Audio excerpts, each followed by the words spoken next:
Bueno, buenas tardes a todos. Vamos a iniciar con la charla del día de hoy, en el marco de Café de Ciencias. La charla que hoy nos convoca es el muestreo de suelos para diagnóstico de fertilidad en cultivos de FINA, que va a estar a cargo de la doctora Silvia Mestelán. Este Café de Ciencias es una propuesta virtual que estamos brindando desde la Facultad de Agronomía, y en este caso la propuesta surgió a partir de una consulta de productores de la zona. Así que bueno, les pedimos a todos que silencien sus micrófonos y apaguen sus cámaras para tener una mejor conexión durante la charla, y que también aquellas dudas o preguntas que quieran hacer vayan agregándolas en el chat. Así Silvia, cuando finaliza su charla, puede ir respondiéndolas. Bueno, Silvia, te doy la bienvenida y adelante. Muchas gracias a todos. Bueno, ya estamos para arrancar entonces. Muy bien. ¿Me escuchan todos? Buenas tardes. ¿Me están escuchando todos? Sí, Silvia, se escucha bien. Bueno, fantástico. Bueno, en principio agradezco la oportunidad de poder socializar algunas cuestiones que suelen ser preguntas frecuentes en el laboratorio de análisis de suelos. Básicamente, la mayoría de nuestros usuarios son viejos muestreadores de suelos, o independientemente de que lo hagan ellos mismos o contraten este servicio, muchos de nuestros usuarios están entrenados en esta temática, pero siempre surgen dudas, porque a veces los sistemas de producción se modifican, porque a veces aparecen nuevas técnicas que se recomienda tener en el radar para poder ajustar diagnóstico de fertilización. Entonces, bueno, van surgiendo, cada vez que se avecina una nueva campaña, van surgiendo preguntas, y nos pareció correcto poder canalizar algunas de estas inquietudes en este espacio. En principio, como les comentaba Pilar, las preguntas van para el final, y tengo todo el tiempo del mundo, así que vamos a trabajar con todas las preguntas que ustedes tengan. Si me permiten, creo que tengo más gente intentando ingresar. Denme un segundito, que tengo que dar la admisión a nuevas personas. Es un segundo más. Y les pido disculpas. Estaría necesitando dar admisión a 3 personas más. Bueno, creo que ahora estamos todos, creo. Bien. Como les comentaba Pilar, nosotros trabajamos a través del Laboratorio de Análisis de Suelos de la Facultad de Agronomía. Tenemos en la facultad un laboratorio certificado bajo un programa nacional que se llama ProInsta. Este programa nacional, a este programa nacional, habitualmente todos los años alrededor de 100 laboratorios de análisis de suelo del país se unen en lo que llamamos la ronda interlaboratorios, donde a través del envío de muestras se realizan una serie de técnicas que son de rutina, y de las cuales hoy vamos a hablar en esta charla. Se realizan una serie de técnicas, y de acuerdo a cómo los distintos laboratorios van remitiendo datos, básicamente qué tipo de datos han remitido de 2 muestras que tienen comportamiento contrastante respecto de diferentes variables, se genera una estadística general, y en base a eso se certifica o no para distintas variables a los distintos laboratorios. Desde que el programa se abrió en el año 2010 a todos los laboratorios del país, al principio era un sistema cerrado donde solamente participaban los laboratorios del INTA. A partir del 2010 nuestro laboratorio comenzó a participar de las rondas, de las distintas rondas, y a certificar.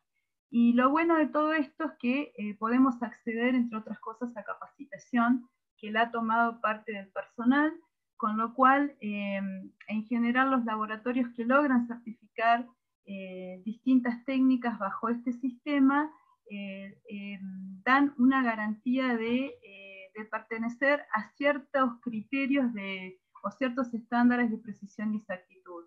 Esto lo digo para los usuarios de distintos laboratorios en distintos sistemas, ¿sí? hoy por hoy, si un laboratorio está certificado con este programa para una técnica determinada, créanle. Por muchos años no tuvimos este sistema de contralor y era muy común que ustedes enviaran, o algunos de ustedes enviaran una muestra a un laboratorio y la misma muestra a otro para comparar, pero les aseguro que sí, efectivamente nosotros podemos colocar un certificado en la vitrina a la entrada de nuestro laboratorio, en la ventana de nuestro laboratorio, es porque hemos trabajado dentro de ciertos estándares de precisión y de exactitud. Eso desde el punto de vista de relajarlos en cuanto a qué laboratorio elegir. Elijan cualquier laboratorio de análisis de suelo que pueda mostrar una certificación del programa PROINSA. ¿Sí? Esta charla van a ver que yo la pongo en nombre del laboratorio, pero también en nombre del grupo de edafología agrícola, porque parte del material que nosotros vamos a difundir hoy es un esfuerzo del equipo que ahora les voy a presentar. Es un esfuerzo de la cátedra, básicamente, ¿sí? Que es la cátedra de edafología agrícola, y bueno, y básicamente los dos grupos están coordinados por quien les habla. En el laboratorio de análisis de suelo también tenemos la inestimable ayuda de la ingeniera Andrea Alonso, la técnica profesional Amalia Almirón, con personal contratado como Valeria Narvaja, y en el grupo de edafología agrícola, además de Andrea, tenemos a la ingeniera Noelia Ramos, y colaboran, porque algunas de las estadísticas que voy a mostrar hoy las elaboró Verónica Bocchio, que es becaria de la SIC, y siempre tengo entretenidas charlas con el ingeniero López de Sabando, que es un técnico de la Agencia de Extensión Rural de INTA Tandil. Los dos estamos en Tandil, entonces aunque todos los cruces son telefónicos básicamente y por email, tuvo algunas observaciones muy interesantes respecto de la organización de esta charla. Entonces vamos a arrancar. Nosotros, el objetivo básico para mí de esta reunión es que ustedes entiendan por qué hay que por qué hay que hacer análisis de suelo. Seguramente todos ustedes ya están al tanto de por qué, pero es insistir en este tema porque no se analizan los suelos con la frecuencia que deberían en la Argentina. No logramos nunca armar una estadística regional de con qué frecuencia se analizan en la región centro-bonaerense, pero entendemos que participamos de esa misma realidad de subanálisis del suelo, ¿sí? Entonces, eso es un poco el por qué en general va de la mano de una cuestión que es activar una herramienta que es la fertilización. Básicamente es ajustar dosis de fertilizantes, ¿sí? Trabajar con un número racional, básicamente. Seguimos admitiendo personas, disculpen. Bien, la idea entonces es ajustar dosis de fertilizantes, y obviamente es una herramienta de oportunidad. Hoy tengo que decidir acerca de qué voy a hacer con la nutrición nitrogenada, por ejemplo, en trigo, pan o cebada cervecera, y puede ser que la toma de muestras y la interpretación de esa información quede simplemente ahí, en resolver un problema puntual de fertilización, ¿sí? Pero también quiero llevarlo filosóficamente hacia otro territorio del cual algunos de ustedes probablemente ya están muy embebidos en esta idea, y para otros puede ser algo relativamente nuevo o algo a considerar, algo a tener en la mira, que es, independientemente de cómo diagnosticamos la bendita disponibilidad de nitrógeno y fósforo, básicamente en los suelos del lote en cuestión, que visualicen también y tengan en cuenta otras variables que nosotros las llamamos como indicadoras del estado de fertilidad. A veces hablan también de la salud del suelo eventualmente, pensándolo desde otro punto de vista, pero tener la posibilidad de considerar otro tipo de análisis, además de los propios del diagnóstico de fertilidad, que a veces estas variables es importante tenerlas en cuenta porque a lo mejor nos están marcando que tenemos otros ruidos de fondo que están haciendo que el cultivo luego no manifieste esos potenciales que nosotros estábamos esperando desde el punto de vista biológico. ¿Sí? Y por último, obviamente, nos tenemos que enfocar en el título marco de la charla de hoy, que consiste en acotar la charla o dar las mínimas herramientas para todo lo que es diagnóstico muestreo para el diagnóstico de fertilidad en cultivos de invierno. ¿Sí? Hace muchos años, cuando me fui a doctorar, y esto es parte del humor sajón y para que se rían un poco de mí también, si quieren, cuando entré al edificio donde iba a pasar 3 años y medio de mi vida, encontré un cartelito como este, no tan divertido, no tan bonito, digamos, era un simple cartel que decía exactamente lo mismo, y yo creí en esos primeros días que pasaba por delante de esa puerta que siempre estaba cerrada, que ahí me iban a tomar todos los exámenes, de los distintos cursos de posgrado que yo iba a hacer durante el doctorado. Entonces esa puertita, cuando yo me encontraba con ese cartel en el pasillo, creía que iba a ser mi cámara de torturas, una cosa así. Creí que iba a ser, asocié la palabra test a examen.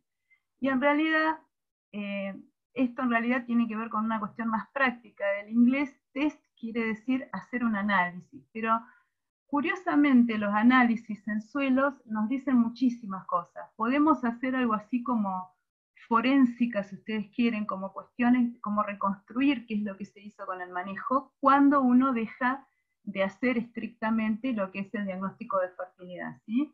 Entonces, de alguna manera, los test de suelos, los resultados que van arrojando los test de suelos de los lotes que estamos administrando productivamente, van a ver que de alguna manera nos están tomando examen a nosotros, es decir, nos están interpelando acerca de qué es lo que hicimos nosotros en todo este tiempo cuando tenemos alguna relación histórica con ese lote productivo, ¿no? Cuando hemos venido tomando sistemáticamente decisiones respecto de la nutrición de cultivos en un lote en particular.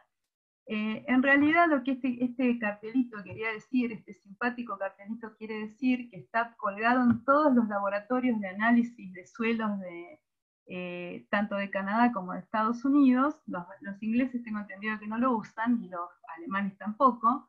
Quiere decir que cuando vos tomes una decisión de fertilización, no lo hagas a ciegas o no lo hagas...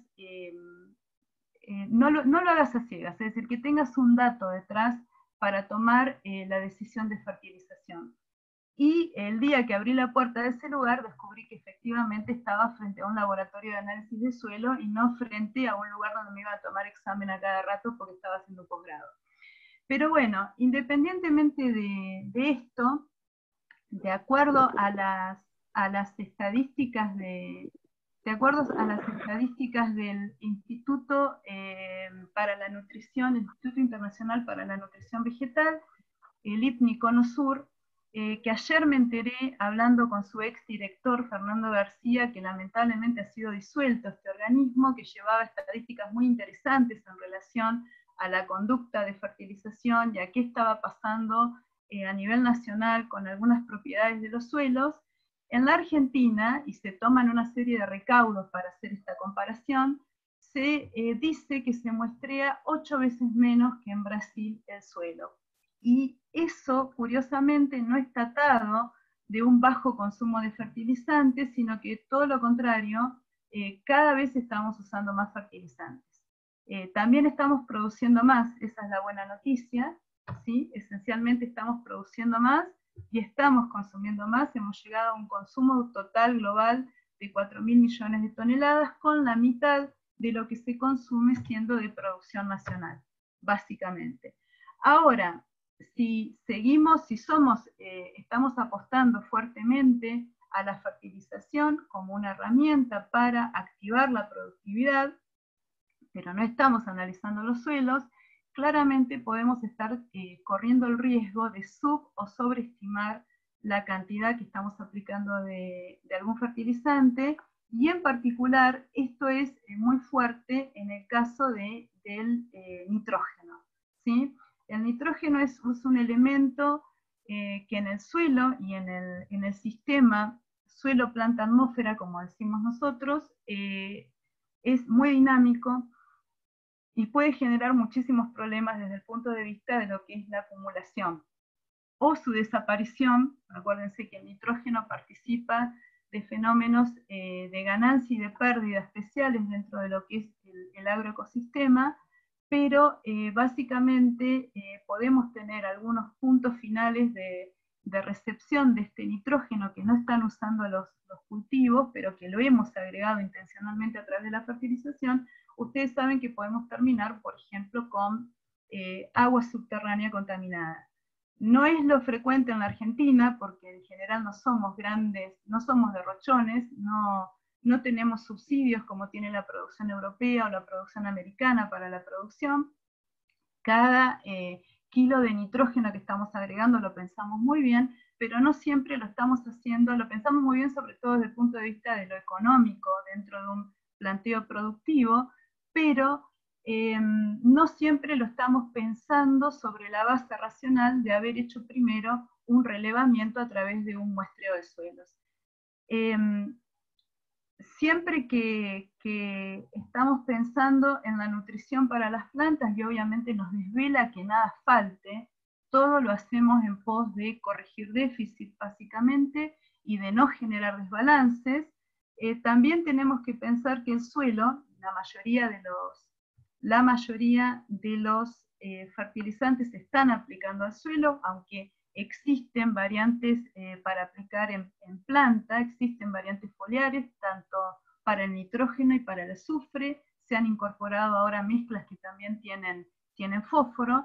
La idea es que el suelo está sintetizando esa conexión con las plantas, pero también con todo lo que es calidad de agua subterránea, a través de su capacidad de filtrar o no excesos, por ejemplo, como estamos hablando ahora, de fertilizantes nitrogenados, y también conecta con lo que es la calidad del aire.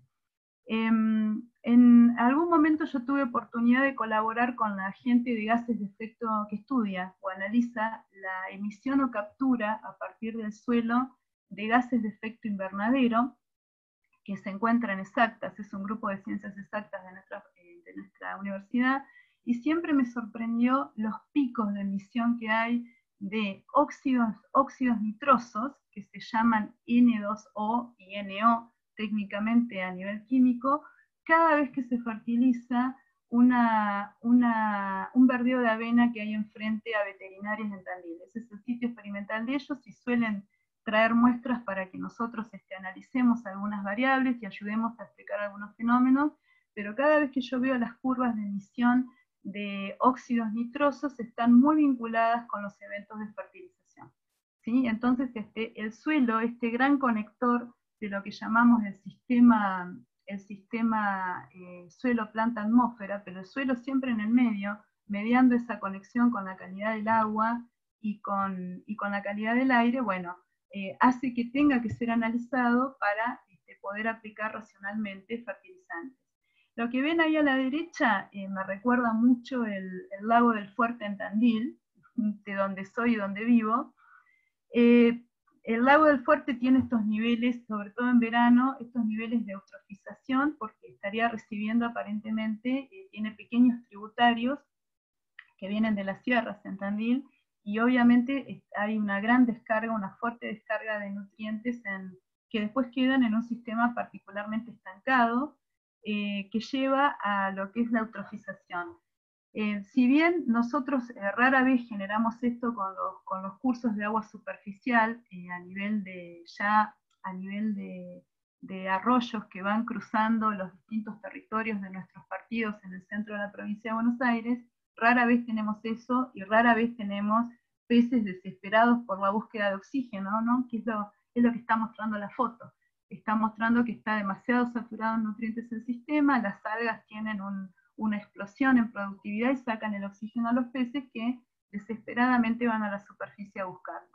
En algunas circunstancias podemos llegar a tener, y en algunos casos he visto fotos de este tipo en cursos de agua, pequeños cursos de agua superficial, pero generalmente esto se relacionó más con escurrimientos desde operaciones concentradas animales, escurrimientos que no están bien encausados y bien tratados, por ejemplo en Field North.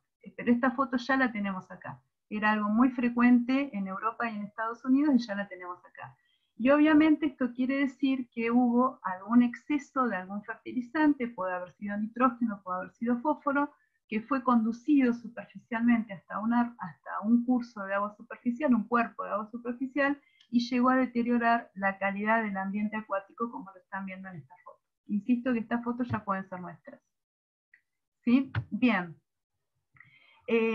Así como nos importa no contaminar particularmente el agua subterránea o el agua superficial, o no generar picos de emisión de ciertos gases al aire, también podemos tener problemas con el exceso a nivel biológico, a nivel de las plantas que nos interesan, porque podemos llegar a niveles de fitotoxicidad o desbalances que compliquen el rendimiento. En este sentido, ustedes saben que nos preocupa siempre regular la provisión de dos macronutrientes a los que clásicamente los cultivos de la región han respondido, como son el nitrógeno y el fósforo.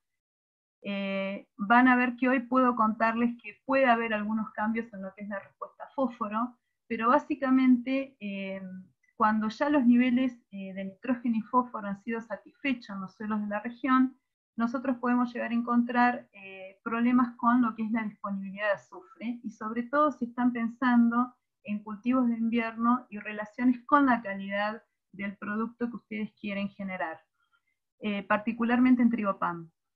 No pongo el potasio en el sistema porque todos los que nos hemos educado, digamos, los agrónomos que estamos educados, digamos, en universidades de la región pampeana, sabemos que el potasio, por una cuestión de provisión desde la mineralogía del material originario de nuestros suelos, está más que bien provisto, ¿sí? El potasio es un problema cuando uno lo piensa fuera de la región pampeana, o cuando uno lo está pensando en cultivos súper intensivos como puede ser la producción papera. No es algo que nos interese considerar en principio. Pero entonces al escenario normal o regular de pensar en nitrógeno y fósforo a veces se le suma el azufre, ¿sí? Y lo que no queremos son desbalances que compliquen el rendimiento, que es parte de la nueva escuela de fertilidad de suelos, que busca que los cultivos estén provistos en cantidades armónicas de los distintos macronutrientes que ellos están necesitando. Y a veces el hecho de tener consumo de lujo de algunos macronutrientes dispara también la necesidad de algunos micronutrientes que en planteos o en situaciones anteriores habían estado escondidas. Eran hambres escondidas, no las teníamos en cuenta. También a veces pasa, esto tiene mucho que ver cuando uno trabaja con abonos básicamente, que algunas acumulaciones que no son nocivas para las plantas, lo sean para los animales, incluso el hombre, cuando consumen granos y subproductos. Esto puede pasar, por ejemplo, cuando uno abona durante varios años con compost de origen pecuario. Los compost de feedlot son particularmente concentrados en fósforo y potasio. Esto puede llevar a tener una concentración muy alta de estos dos elementos en grano, y cuando esos granos son que pueden estar producidos en la misma explotación, es decir, el feedlot puede estar integrado a una explotación agrícola, cuando esos granos salen y vuelven al corral, pueden estar llegando también a generar desbalances a nivel nutricional, pero ya ahora estamos hablando a nivel ruminal, en otro tipo de situaciones, y entonces todo lo que yo sobrefertilicé y generó un consumo de lujo en la planta, que no necesariamente mató o generó problemas que yo los vea visiblemente en el rendimiento, puedo llegar a tener problemas con el producto final o con el destino final de esta producción que nosotros estamos intentando realizar.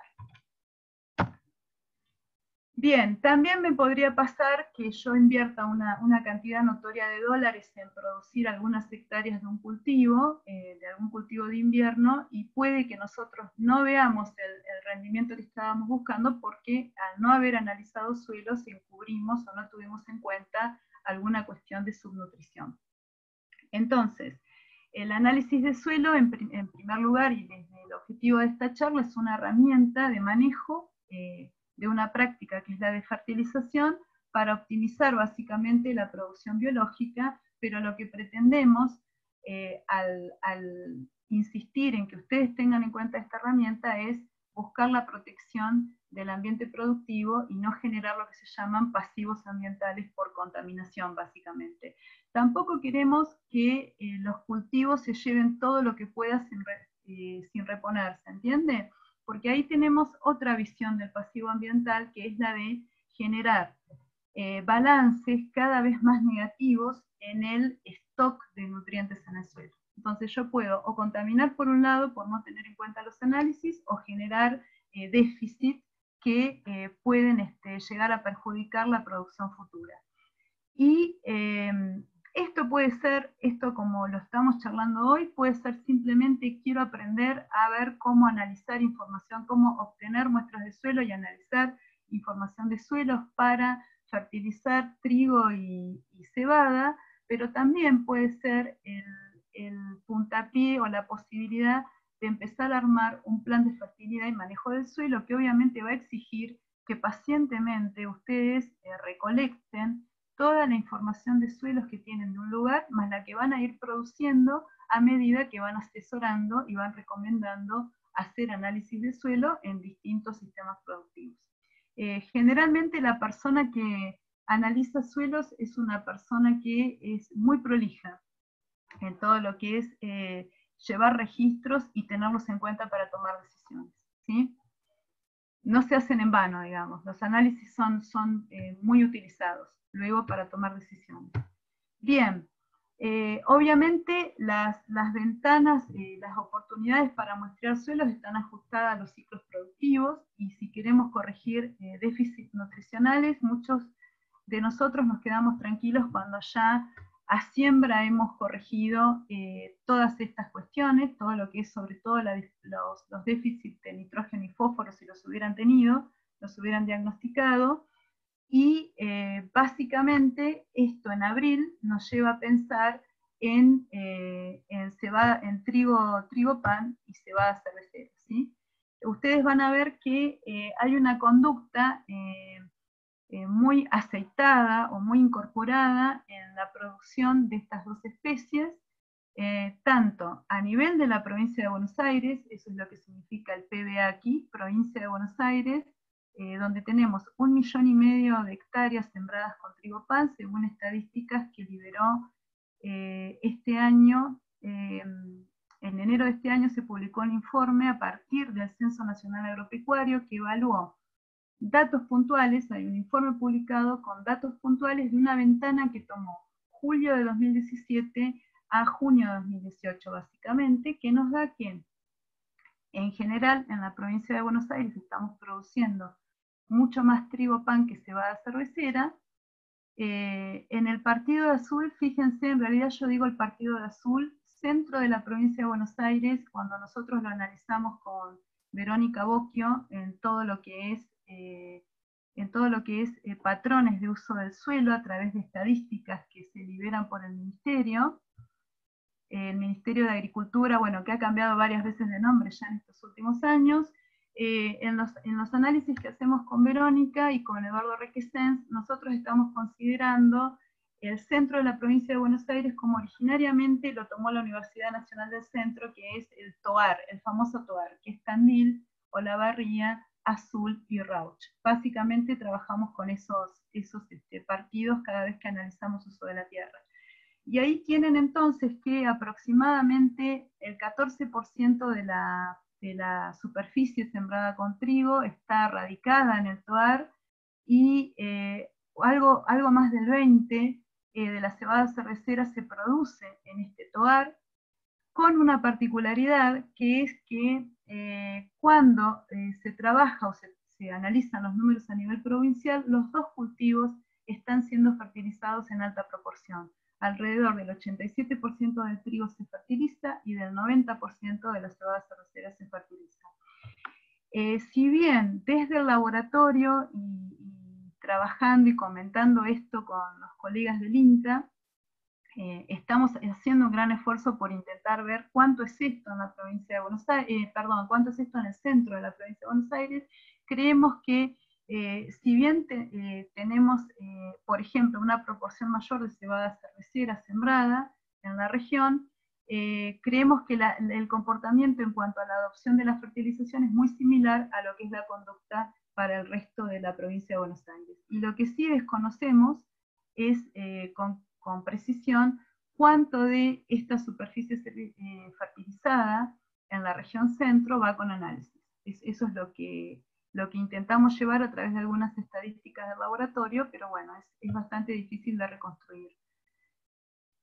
En principio, entonces, somos muy felices si después de esta charla se entiende que es importante ajustar dosis por análisis de suelo, y eventualmente también seríamos más felices aún si ustedes estuvieran interesados en ver algo más que la disponibilidad de nitrógeno y fósforo en suelo al final de la misma, básicamente. Bien. Estas son las cuestiones mínimas que uno tiene que considerar a la hora de planificar muestreo. Con muchas de ellas todos ustedes están muy familiarizados. Probablemente muchos de ustedes ya muestrearon suelos alguna vez en su vida, o lo tercerizarán en segundo lugar. Pero bueno, en principio no nos escapamos de esta realidad, que es que el mayor consumo de fertilizantes se asocia a lo que es nitrógeno, y en segundo lugar a lo que sería fósforo, no solo a nivel nacional, sino también en nuestra región. Y en nuestra región ha habido cambios en la conducta de uso de fertilizante que los hemos observado a través del tiempo y a través de este sistema de análisis regional de datos, donde en principio tenemos que gracias a la conducta sistemática de los productores de la región, y seguramente muy bien aconsejada a través de sus asesores, se construyó un nivel regional de fósforo en un alto porcentaje de los lotes, les diría, excepto que estén bajo uso ganadero, y ahora les voy a explicar por qué, o bajo uso compartido agrícola-ganadero, donde básicamente muchos de ellos, muchas de las muestras que están llegando a nuestro laboratorio están hoy en el orden de 16 partes por millón, teniendo, cuando uno analiza o charla con los asesores, como objetivo general que el lote se establezca o quede en 20 partes por millón. ¿Sí? Les aviso que en el resto del mundo un nivel de suficiencia a partir del cual uno no fertiliza es 40, pero claramente en la Argentina, y por una cuestión de costos de fertilizante fosfatado, estamos muy lejos de poder llegar a esas 40 partes por millón. Excepto que abonen. Cuando ustedes abonan con compost que tienen su origen en estiércoles, ahí sí elevan y mucho el nivel de fósforo extractable. Es el famoso fósforo Bray-Kurtz, cuando uno lo recibe en el informe. Bien, acá está entonces este cambio que yo les comentaba, entre el año 93 y 97, con la antigua directora del laboratorio, la ingeniera Susana Pasos. Nosotras habíamos hecho un relevamiento de cuánto era este nivel de fósforo extractable en los suelos del TOAR, en los suelos de la región centro, y nos posicionaba en general con fíjense que son las barritas más oscuras, nos posicionaba con un altísimo nivel de muestras por debajo de 5 partes por millón, lo cual quiere decir un hambre feroz de fósforo para todos los cultivos, y respuesta de todos los cultivos al agregado de fósforo, a la fertilización fosfatada. Y luego teníamos que había muy pocas en lo que sería el rango de provisión moderada, que es de 10 a 15 partes por millón, y obviamente con 20 partes por millón prácticamente no teníamos muestras en ese momento. Si ustedes ven, a medida que progresamos en el tiempo y retomamos el análisis de estadísticas regionales, comienza a incrementarse alrededor de lo que sería, digamos, en el trienio 2008-2011, volvemos a analizar estadísticas y vemos que empiezan a aumentar los lotes con una mayor cantidad una mayor incidencia o frecuencia, si ustedes quieren, de lotes moderadamente nutridos a relativamente bien nutridos y acercándonos finalmente a este nivel de suficiencia. Y cuando Verónica Bocchio, para una publicación hace 2 años, vuelve a analizar los datos, observa que todo lo que había aumentado la cantidad de muestras entre 5 y 10 partes por millón, se había mantenido estable las que estaban entre 10 y 15, y acá tenemos una ligera baja en lo que sería la nutrición cuasi óptima y óptima de los lotes con fósforo. Acá creemos que hay influencia de todo lo que es este uso compartido agrícola ganadero de los suelos, porque cuando llevamos estadísticas de uso de fertilizantes en distintos sistemas de producción, descubrimos que hay una tendencia a no usar fósforo directamente en verdeos, por ejemplo, en todo lo que es agricultura para ganadería, básicamente, y en todo lo que es cultivos de segunda ocupación, como podría ser la soja de segunda, ¿sí? Entonces ahí, como las expectativas de rendimiento de la soja de segunda son más bajos, y en el caso de la agricultura para ganadería, se espera que la productividad de alguna manera se sustente en la fertilización remanente del cultivo agrícola previo, que muchas veces puede ser un cultivo de maíz, por ejemplo, podría haber sido un cultivo de trigo, según el tipo de verdeo que estemos analizando. Bueno, básicamente ahí los balances empiezan a dar de neutro a negativo, cuando uno revisa las encuestas a nivel regional por un lado, y cuando luego va concatenando las distintas decisiones de fertilización con la extracción potencial. Si alguna vez quieren hacer un juego de cuánto podría haberme extraído un cultivo determinado, hay una planilla de cálculo que se las recomiendo, que la generó este instituto que mencioné al principio de la charla, el IPNI Cono Sur, el doctor Fernando García con el ingeniero agrónomo Correndo, armaron una planilla que se usa mucho para estimar extracción, y en el caso de fósforo es muy útil porque al ser el fósforo un nutriente poco móvil, cuando uno tiene ya un valor de referencia por análisis de suelo, después puede empezar a jugar con cuántas partes por millón o cuántos kilos por hectárea fueron extraídos por el cultivo que acaba de pasar, del cual tengo el rendimiento en este momento en una planilla. Esa planilla se conoce como planilla de cálculos de requerimientos, es el CalRec, así le dicen, es una planilla de Excel, donde se cubren prácticamente todos los cultivos que se realizan en la Argentina, y obviamente están los más comunes los extensivos en la región pampeana también, y los que nos ocupan hoy, por supuesto. Y también es muy interesante desde el punto de vista de ver cómo van calculando las necesidades también de nitrógeno, que es el otro nutriente que nos ocupa, pero también pueden verlo para azufre, por ejemplo.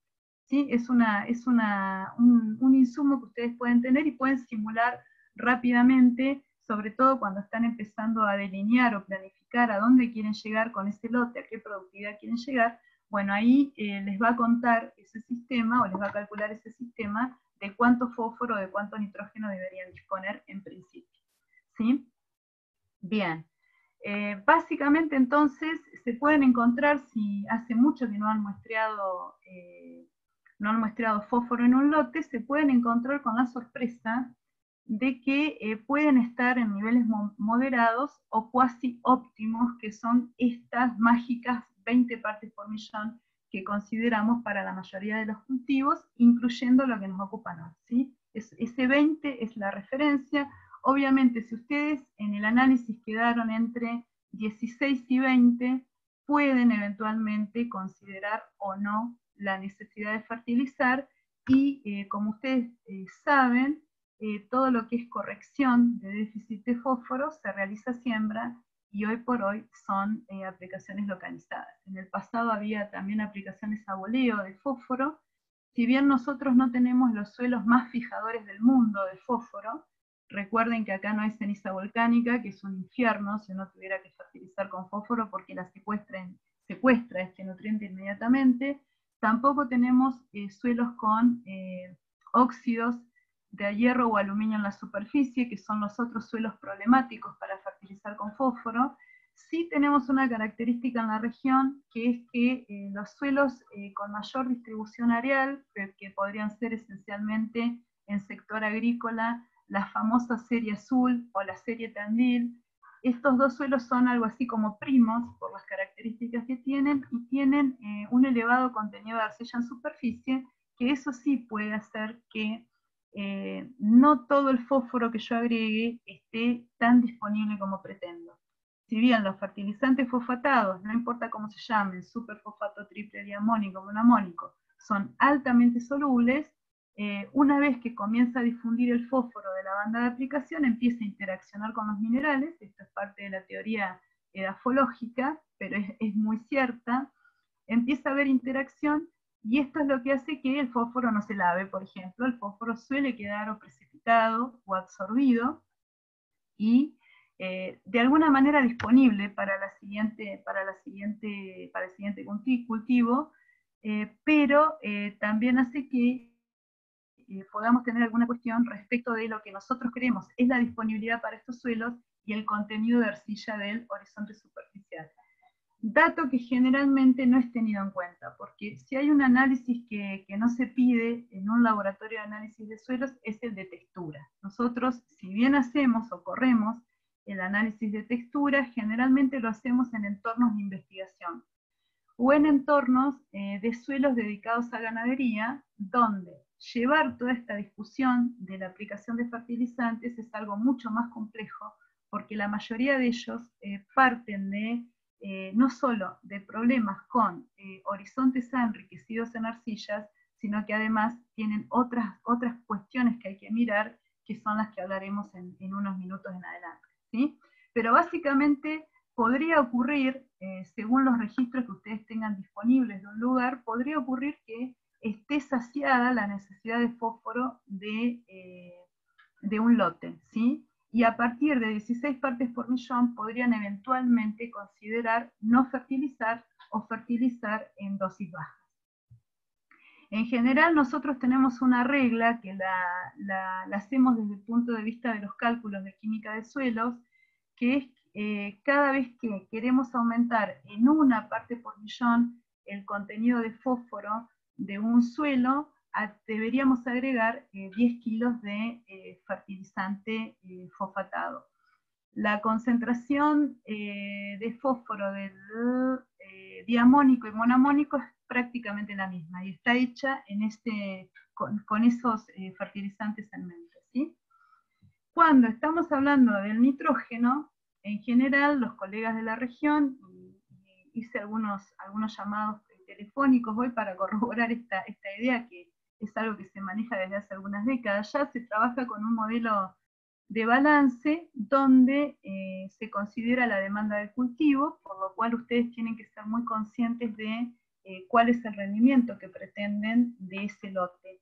Y obviamente van a tener que ser conocedores de las limitaciones del lote en sí mismo, que a veces no tienen nada que ver con esto que estamos hablando, que es diagnóstico de nutrientes, no tienen nada que ver con la disponibilidad de nutrientes. Para los que se mueven por el sector periserrano, es muy común que la pendiente a veces juegue una mala pasada respecto de escorrentía. No digo de pérdida de suelos, porque hoy la siembra directa ha hecho y ha contribuido mucho respecto de disminuir pérdidas de suelo y agua, pero a veces los balances de agua no son los que esperamos por una pendiente pronunciada o excesiva, o porque tengo la tosca relativamente cerca de la superficie. La bendita tosca antes del medio metro de profundidad, que limita muchísimo todo lo que es la capacidad de retención de agua. Adicionalmente, podemos llegar a tener algunas otras cuestiones como capas compactadas, que se generan tanto en siembra directa por tráfico, como podrían ocurrir también en manejo de labranza convencional, si es que todavía queda en la región, no es tan frecuente ya.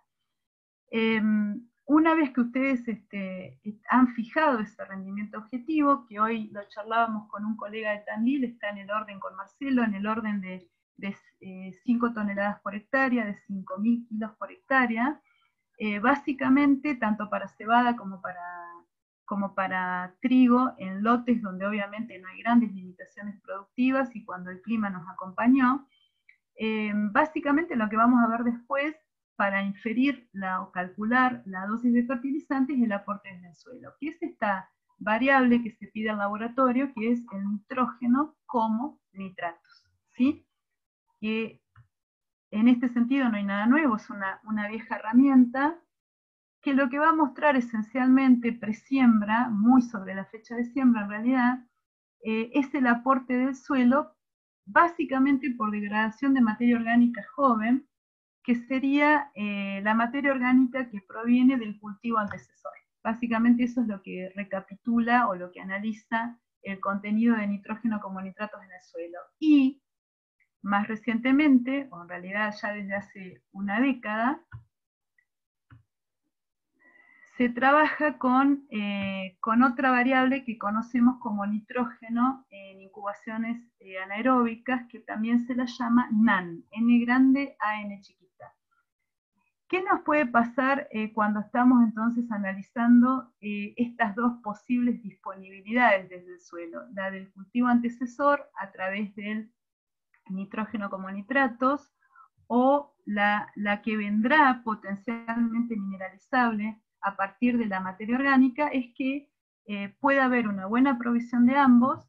Cuando sumo los dos en kilos por hectárea, puede ser que eso me esté dando valores de más de 100 kilos de N por hectárea, y entonces eso me lleva a definir dosis mucho más bajas de fertilizante. Ustedes consideren que esos 5.000 kilos de trigo de cebada cervecera estarían haciendo algo así como una necesidad de 140 kilos de nitrógeno. Estarían demandando 140 kilos de nitrógeno. Si yo ya arranco con 100 kilos de nitrógeno a partir del aporte del suelo, entonces técnicamente la cantidad a aplicar, que sería esta diferencia de 40 kilos de N, que son 80 kilos de urea, es muy baja. Obviamente me puede pasar algo distinto, me puede pasar que el análisis de suelo, y estuve mirando los registros tanto electrónicos como de cuadernos del laboratorio, muchas veces nos dan mucho más bajos. Si yo tomo solo nitratos, a veces no supero los 30 kilos de N por hectárea o 50 kilos de N por hectárea como oferta previa a la siembra. Si le agrego el nitrógeno en incubaciones anaeróbicas, a veces escalo hasta 80 kilos de N por hectárea. Pero escalar hasta ahí significa que yo tengo una buena provisión de materia orgánica en el suelo, cosa que regionalmente ha variado en estos últimos 20 años, donde hemos pasado de muchísimas situaciones de 5% de materia orgánica, lo cual garantiza una buena provisión a partir del NAN, o del nitrógeno potencialmente mineralizable, a 4% de materia orgánica en muchas situaciones de la región centro, lo cual ya no nos va a dar estos 70 kilos extra u 80 kilos extra.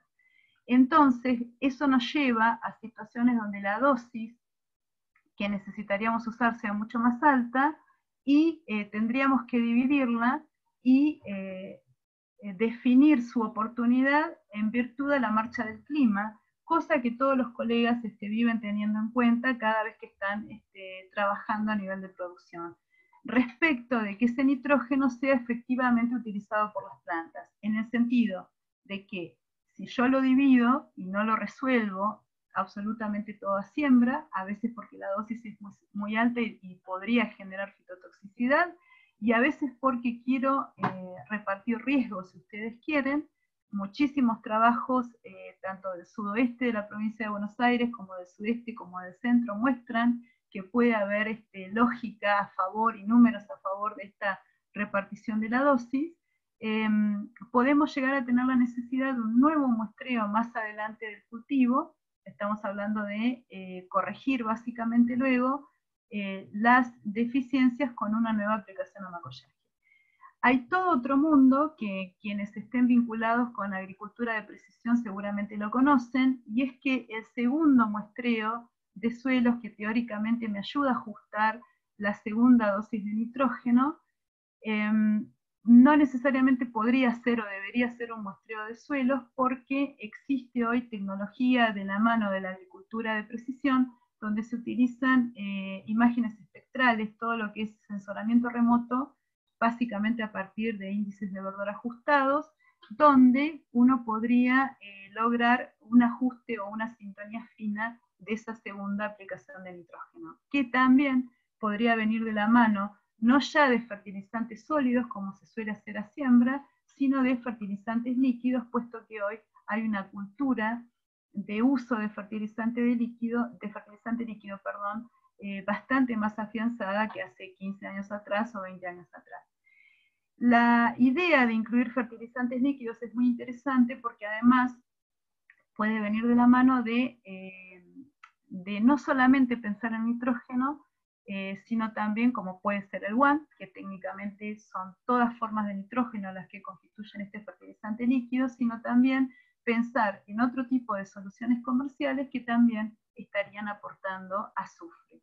Y hoy por hoy ustedes saben que hasta existen soluciones o mezclas entalladas según las necesidades las necesidades nutricionales de los distintos lotes, que también les permiten hasta incorporar eventualmente fósforo y micronutrientes al sistema a través de aplicaciones foliares líquidas que ocurren básicamente en primer nudo en Macoyaki, ¿sí? Bien, esto es cómo llevamos adelante esta historia si el número de balance, la demanda de cultivo y lo que me está proveyendo el suelo evaluado a través de nitrógenos de nitratos y a través de nitrógeno en incubaciones anaeróbicas, me arroja un número donde la cantidad que yo tenga que agregar de fertilizantes sea elevada. Entonces eso nos lleva probablemente a considerar la posibilidad de dividir la dosis, ¿sí?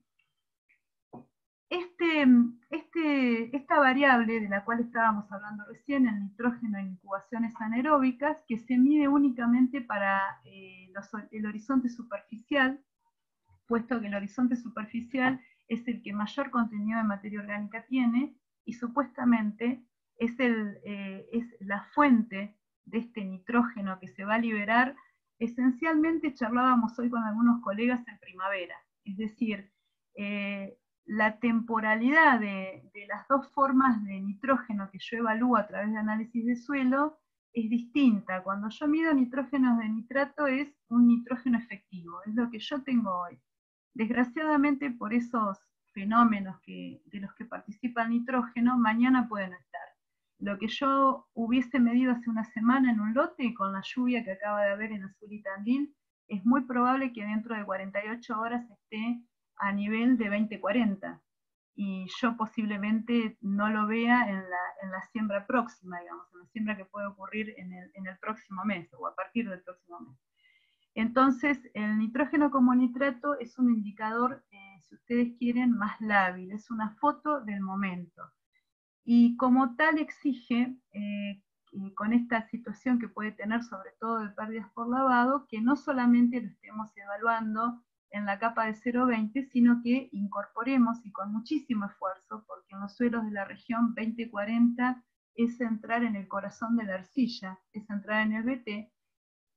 Lo lógico es que si estamos haciendo nitrógeno de nitratos, estemos considerando la posibilidad de muestrear estos dos estratos. El nitrógeno potencialmente mineralizable solamente se analiza para el primer nivel, que es el de 0,20, ¿sí? Y es el que de alguna manera predice la oferta que nosotros vamos a tener a partir del suelo, y sobre todo de materia orgánica que no necesariamente es fresca, que es la del residuo, que es la que predice muy bien el nitrógeno de nitratos. Puedo estar viendo materia orgánica también, puede ser fresca, pero también puede ser de mayor edad en el suelo o de menor labilidad, si ustedes quieren, ¿sí? Bien, hay algo que tenemos que evaluar todavía en la región, que es la eficacia de este nitrógeno potencialmente mineralizable para estimar la descomposición de abonos verdes, que estamos en este momento en la región evaluando todo lo que es cultivos de servicios, y algunos de ellos se utilizan como abonos verdes, y también la posibilidad de evaluar la capacidad de predicción de esta herramienta de lo que sería el nitrógeno que se libera a través de compost aplicados al suelo. Eso es cuando uno trabaja en la línea de utilización de compost pecuarios en producciones extensivas. Particularmente porque en el caso de los compost hay una fracción muy pequeña que es de rápida mineralización, es del orden del 30% aproximadamente del nitrógeno total que tiene un compost, y luego se ha observado que 2 años después, a 3 años después, yo todavía puedo tener algún efecto de una aplicación de compost debido a que se van mineralizando sucesivamente en el tiempo fracciones de distinta reactividad o labilidad. Entonces creo que esta herramienta, si uno la analizara, y es parte de alguna investigación que tenemos que iniciar en breve, creo que si uno la analizara para evaluar la disponibilidad de nitrógeno a partir de la mineralización de abonos verdes o de compost, sería muy promisorio, ¿sí? Y permitiría ganar en este ajuste que es la oferta del suelo. En la visión de los investigadores que más han trabajado en esto, que es la gente del grupo de nutrición vegetal de Intabalcarce, habrán oído hablar de Hernán Echeverría, de un graduado nuestro que es Hernán Sáenz Rosas, van a ver que ellos lo toman, es la sumatoria de estos dos variables, que son nitrógeno de nitratos y nitrógeno potencialmente mineralizable, lo toman como una estimación potencial del rendimiento de un cultivo sin fertilización, ¿sí? Es la base, el rendimiento base de ese lote. Eso que yo les decía que en algún punto o en algún momento teníamos que considerar darle un valor a ese rendimiento potencial o ese rendimiento esperado, ellos lo racionalizan de esta manera. Tienen el dato de nitrógeno de nitratos y nitrógeno potencialmente mineralizable, que es la oferta que básicamente básica, la oferta básica del suelo, y a partir de ahí hacen una predicción sin fertilización, y luego, ya por una cuestión más de números económicos, cuestiones que hacen a la rentabilidad de un negocio, ajustan lo que puede venir eventualmente como fertilizante. Bien,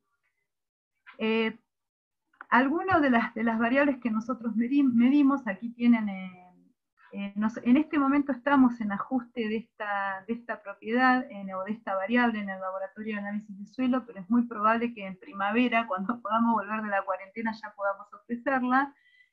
Van a ver que algunas técnicas son más sofisticadas que otras, y esto viene de la mano de cuánto tarda un laboratorio en ofrecer un resultado. Lo lógico es que dentro de una semana uno tenga el resultado de la muestra que envió, ¿sí? Pero van a ver que según la demanda que haya y según la técnica, puede haber hasta 10 días de demora en la producción de un resultado. Estaba viendo en algunos carteles en laboratorios privados y en laboratorios del exterior también, de Estados Unidos sobre todo, que ellos han extendido al doble el tiempo de espera por el dato, por la falta de personal debido a la falta de personal y las restricciones de cuarentena de determinadas áreas de Estados Unidos, que llevan a que se duplicaran los tiempos de espera por los resultados. Pero ustedes tienen que esperar siempre o prever que la demora lógica es de alrededor de 7 a 10 días, y que si efectivamente van a hacer reservas de fertilizantes en base a estos resultados, por lo menos de 15 días a un mes antes ustedes tendrían que estar previendo hacer este tipo de muestreo. Un mes antes en realidad sería lo mejor. El problema con el nitrato es que un mes antes puede ser que un mes después no me sirva el dato porque hubo lluvias copiosas y ya no funciona el sistema.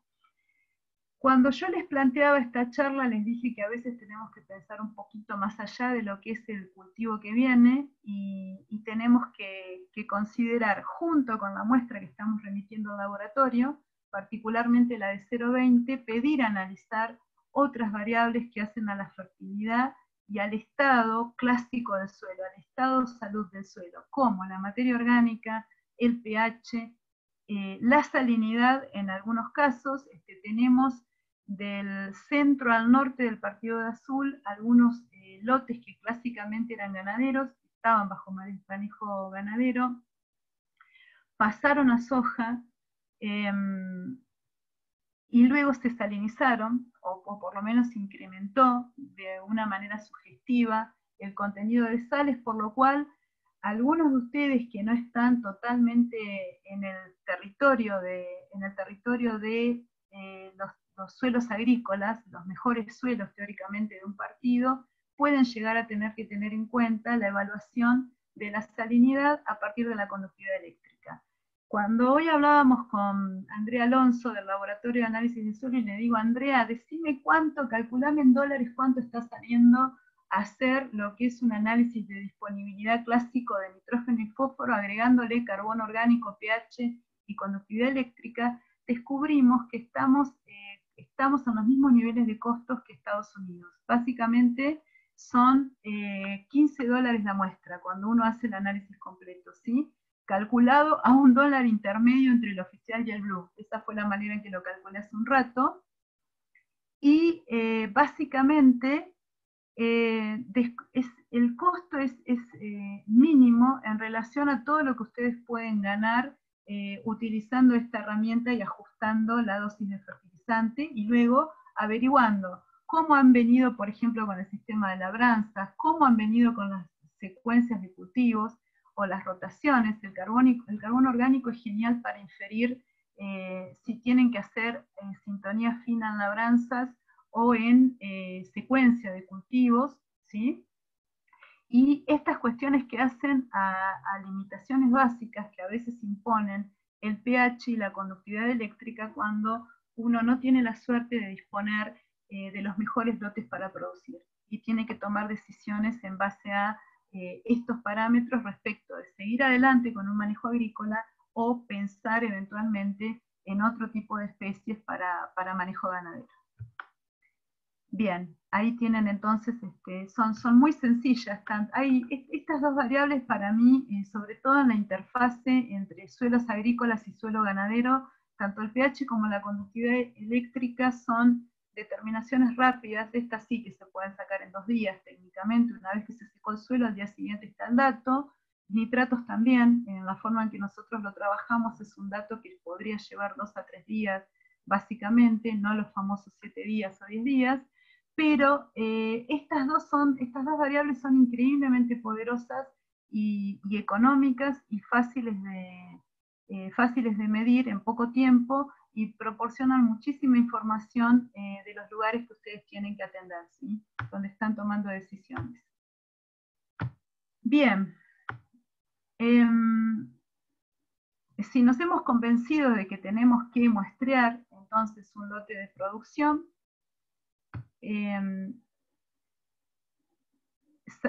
rápidamente tenemos que entender en lo que es la teoría de muestreo que la muestra debería representar básicamente una realidad homogénea. Y una realidad homogénea significa homogénea en cuanto al cultivo el cultivo antecesor, el manejo de ese cultivo antecesor teóricamente, y sobre todo homogénea en cuanto a la fertilización previa, ¿sí?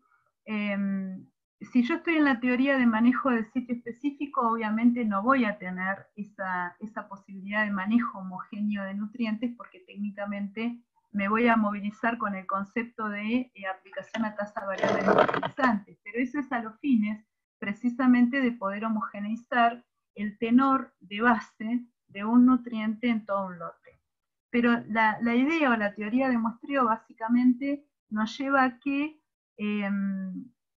de alguna forma accedamos a este concepto que hoy se le dice de muestreo estratificado, donde podemos identificar distintas zonas dentro de un mismo lote a los cuales deberíamos muestrear.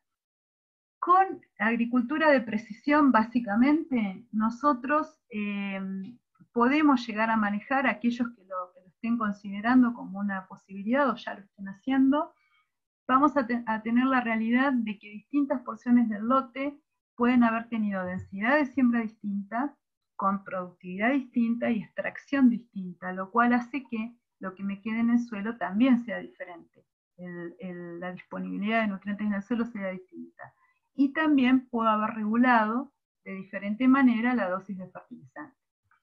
Esto es, si ustedes quieren, en tiempos modernos, o algo así como desde 1990 en Estados Unidos y Europa, o a partir del 2000, 2010 en adelante en la Argentina, en que esta tecnología de manejo sitio específico está disponible, digamos, ¿sí?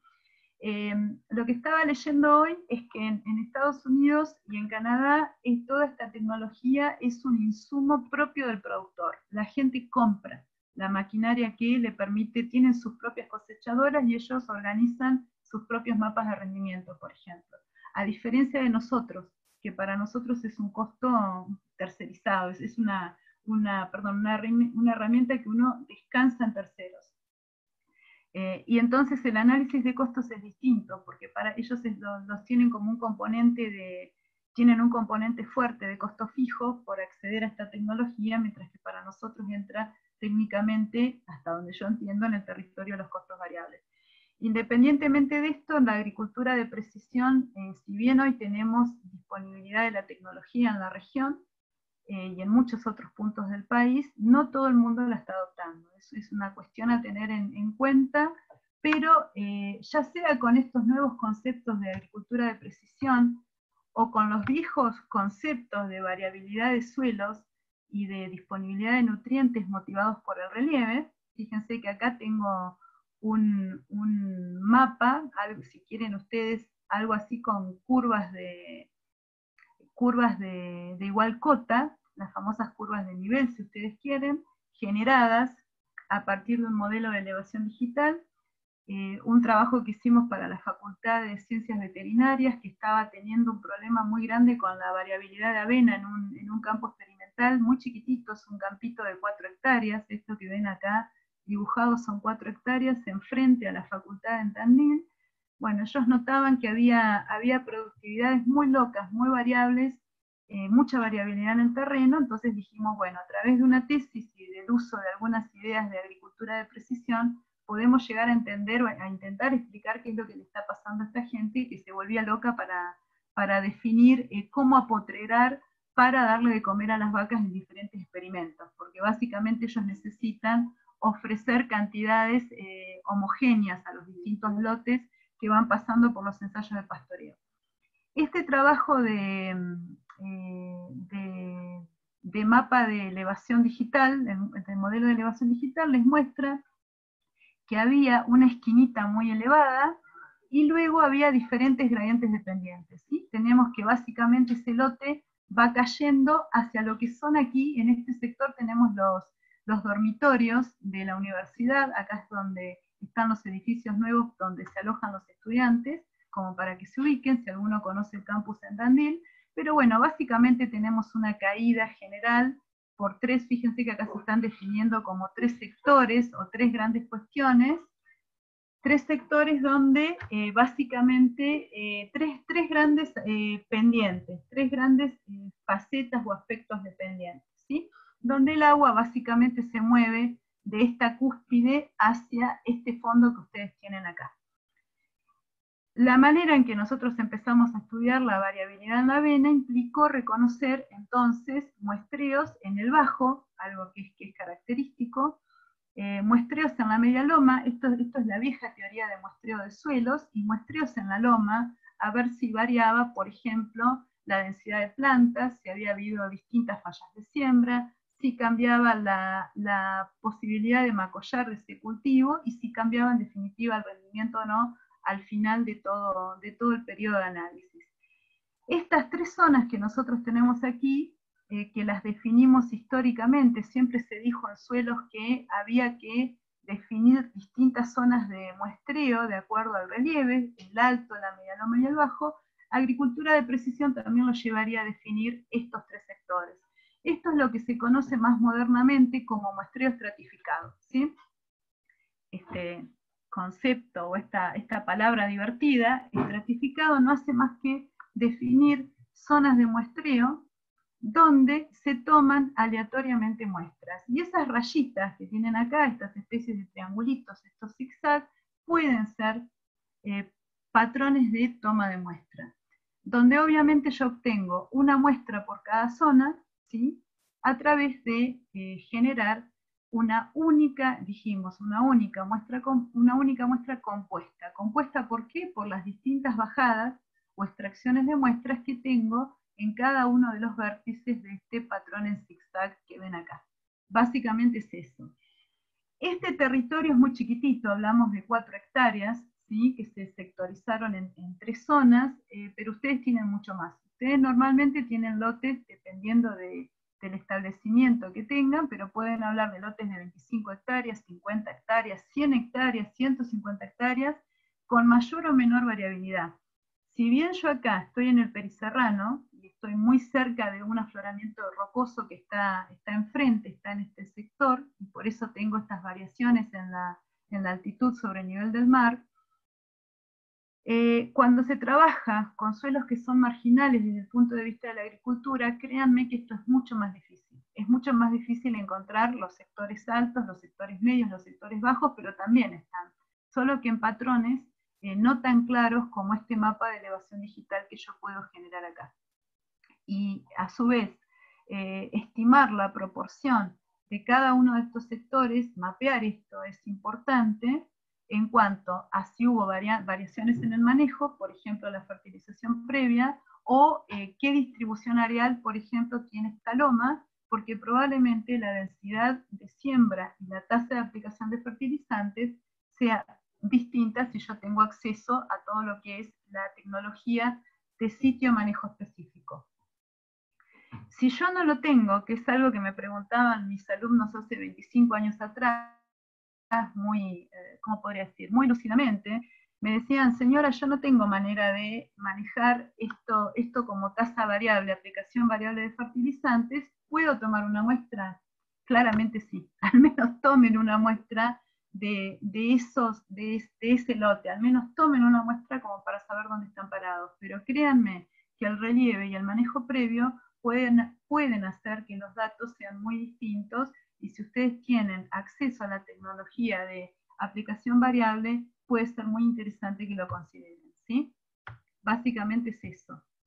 Este es el mismo modelo de elevación digital, pero ahora para que me coincida con la foto del sitio real, para que ustedes vean que es una pendiente perfecta, no tiene demasiados quiebres, es un plano perfecto, un talud perfecto, y esta foto está tomada desde la mitad del lote hacia acá, es como que yo estoy mirando de esta manera, fíjense, desde la franja naranja hacia la franja rosada, ¿sí? Estoy mirando de esta forma, le roté el norte básicamente para que vean cómo luce en realidad todo lo que es el gradiente de pendiente, que es del orden del 4%, es bastante importante, el gradiente de pendiente para que lo tengan en cuenta, y cuando nosotros analizamos el contenido de fósforo, por ejemplo, nos pasaba que, a diferencia de lo que ocurre en muchos otros sectores del Periserrano, donde se acumula fósforo por transporte de agua y suelo en los bajos, en este caso solíamos tener mayor cantidad de fósforo, por ejemplo, en esta cabecera, que coincidía con las pasadas del ganado para la aguada, que se encuentra en el sector más alto que tiene este lote experimental, ¿sí? Este campo experimental. Entonces van a ver que a veces es interesante poder trazar qué es lo que está pasando con esa disponibilidad de nutrientes, por ejemplo, para poder explicar variabilidad extrema, como fue el caso por el cual Veterinarios nos llamó a analizar este lote experimental. Cuando ustedes ya piensan en trabajar en agricultura, en entornos de agricultura de precisión, es lógico que tomen muestras ayudándose con GPS para volver a los mismos puntos año tras año o cada 2 o 3 años y ver qué es lo que está pasando con los stocks, es decir, con los inventarios de nutrientes en ese lugar, y ayudarse a modificar manejo. ¿Sí? Bueno, esto es lo que les comenté recién. Hay personas que preguntan si es más costoso. Si ustedes realizan este tipo de aproximación que yo les mostré recién, trabajar el lote de acuerdo a 3 zonas, no lo es, porque toda la vida dijimos en suelos, aún sin tener tecnología de aplicación variable, que había que trabajar con la loma, la media loma y el bajo. Y ya les conté de los $15 que se convierten en $9, igual que en Estados Unidos. Eso es lo que cuesta definir o medir la disponibilidad de nitrógeno y fósforo en los laboratorios de Estados Unidos, lo estuve revisando todo el fin de semana. La idea es que no sería más costoso en tanto y en cuanto ustedes no decidan hacer muestreos mucho más exhaustivos, que son muestreos en grilla, que aumentan mucho la densidad de muestreo. Pero básicamente con esta sectorización convencional que yo les hice por relieve, que suele coincidir con los mapas de rendimiento, que a veces por relieve yo tengo diferente rendimiento y diferente extracción y devolución de nutrientes a través de lo que es la cosecha, básicamente no sería algo difícil de implementar desde lo económico, es un poco más trabajoso desde lo que es la obtención de la muestra. ¿Tiene sentido si no se va a utilizar la aplicación a tasa variable? No, lamentablemente tiene sentido que ustedes estratifiquen un muestreo cuando estén dispuestos a usar tecnología sitio específico, o si no van a utilizar esta tecnología de manejo sitio específico, por lo menos consideren, lo pueden hacer por curiosidad, simplemente por curiosidad y por explicarse diferencias muy importantes que a veces pueden tener en producción en distintos puntos del lote. Fíjense que acá lo que se recomienda desde la teoría es que esas muestras compuestas de estas zonas homogéneas, las zonas no superen las 7 a 21 hectáreas. Y si ustedes ven que esa zona homogénea pasa, por ejemplo, tengo 50 hectáreas de lomas repartidas en diferentes puntos del lote, en teoría, según este párrafo que tienen expresado acá en la diapositiva, ustedes tendrían que estar haciendo 2 muestras de esas lomas del mismo lote, ¿sí? Llámese 2 muestras de 0,20 porque voy a hacer solamente fósforo y carbono orgánico, fósforo y pH, o 2 muestras 0,20 y 20,40 cuando están hablando de la disponibilidad de nitrógeno como nitratos. No es lo más frecuente es que al laboratorio se remita una única muestra por lote. Obviamente no estamos haciendo manejo sitio específico, ni estamos teniendo ninguna duda respecto de la variabilidad de la productividad del lote, ¿sí? De todos modos, esta forma de trabajar he observado que se admite sobre todo en Canadá. En Canadá es frecuente que las recomendaciones de muestreo de los lotes no necesariamente los lleven a este nivel de discriminación que sí recomendamos habitualmente en la Argentina, porque sabemos que distintas posiciones en el paisaje o distintos manejos previos van a dar resultados diferentes, ¿sí? Bien, obviamente todos ustedes saben, porque ya están educados en esto, que no hay que tomar muestras de lugares con variabilidad extrema, salvo que les esté generando alguna gran duda por qué el cultivo se comportó de esa forma. A veces sí vienen con la necesidad de muestrear manchones donde directamente el cultivo no nació, y suele tener que ver a veces, por ejemplo, con residualidad de herbicidas, o con otro tipo de cuestiones que no pasan por disponibilidad de nutrientes, y sí tiene algún sentido y algún objetivo que ustedes vayan a esos spots. Pero básicamente saben también que no pueden traer residuo con la muestra, no es recomendable que tomen residuo de cosecha junto con la muestra de suelo, eso tiene que ser barrido con el pie, corrido de alguna manera antes de tomar la muestra, y obviamente no se deberían tomar de zonas insólitas o inusuales, como por ejemplo la Guada, que si yo hubiera ido a muestrear eso en el capítulo de veterinaria, seguramente me volvía con una muestra de 100 partes por millón de fósforo, por ejemplo, y les decía que nunca más tenían que fertilizar el lugar, cosa que no es cierto, necesitan hacerlo. Pero bueno, todos ustedes saben que hay distintas herramientas para muestrear, eso no ha cambiado, excepto que se tercericen el muestreo, y ahí sí, algunos proveedores del servicio de muestreo trabajan con todo lo que es equipos que a través de tomas de fuerzas del motor de la camioneta van introduciendo cilindros en el suelo y lo van retirando, van introduciendo inclusive este mismo muestreador, que acá está operado por un humano. Este equipo se puede adaptar, este barreno de suelo se puede trabajar de manera que pueda ser operado mecánicamente, ¿sí? Entonces eso es cuando uno tiene la posibilidad de comprárselo o de pagar por el servicio tercerizado. El hecho de que haya elegido esta foto donde aquí Lucrecia Lucero, una graduada de nuestra facultad, está haciendo muestreo de suelos, y fíjense que no le tocó trabajar ni con la cebada cervecera, ni con el trigo pan. Ella hacía muestreo, análisis de bajos alcalinos, con lo cual la cantidad de arcilla que tenía esto, y encima estaba seco al principio de la primavera, era notoria, y el esfuerzo que había que hacer era notorio, pues Lucrecia podía muestrear. Eso quiere decir que la mayoría de nosotros, si no está en condiciones de tercerizar, puede hacer este trabajo. Muchos laboratorios de análisis de suelo, y el nuestro es el caso, ofrecen las herramientas de muestreo. Si ustedes no tienen la suerte de haber podido comprar una, nosotros las prestamos, con la condición de que algún día las devuelvan, pero nosotros las prestamos, y obviamente es mucho más fácil de trabajar con el muestreador de taza, mucho más fácil de operar este tipo de muestreadores, que solamente me admitirían muestrear por el tamaño de esta sonda que tienen de aluminio aquí abajo, me permitiría muestrear 18 a 20 centímetros de profundidad. Cuando yo estoy haciendo los muestreos convencionales para trabajar con nitrógeno de nitratos, y para aquellos que le den valor diagnóstico al azufre de sulfatos, que es otro nutriente relativamente móvil en el suelo, se recomienda usar lo que se conoce como barreno de nitratos, que acá lo está usando Lucrecia con maestría, y la idea es que tienen que usar entonces este barreno, que tiene la capacidad de introducir esta sonda de 20 centímetros de profundidad, donde uno la va bajando alternativamente a distintas profundidades. Creo que, a ver, en la vida, en lo que llevo de laboratorio de análisis de suelos, que ya son 12 años a cargo de, no una sola vez, probablemente 10 veces en total, de las muchísimas muestras que han venido al laboratorio, han incluido el estrato 40-60 en suelos de la región.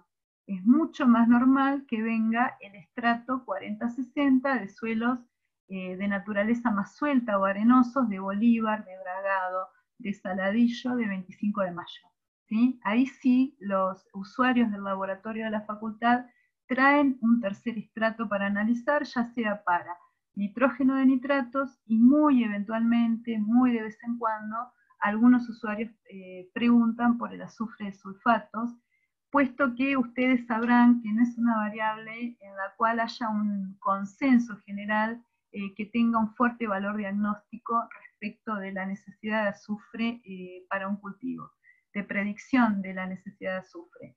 Inclusive a nivel de ronda interlaboratorios estamos teniendo problemas con consensuar un método en el cual todos los laboratorios, con el cual todos los laboratorios puedan trabajar de la misma manera.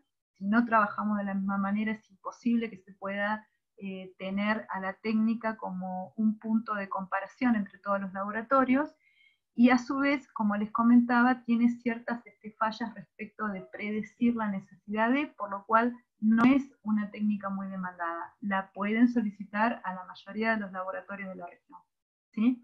Pero bueno, ya sea que los nutrientes son móviles y nos exigen ir mucho más allá de 0,20, 0,20, 20,40, 40,60, cuando tienen muchas ganas de trabajar en esta región, porque se tropezaron con la arcilla primero, y es muy difícil de introducir esta sonda, y muy difícil de limpiar también, a pesar de que hay limpiadores específicos. Ahora los hacen de plástico, no se hacen más de metal, un plástico muy resistente.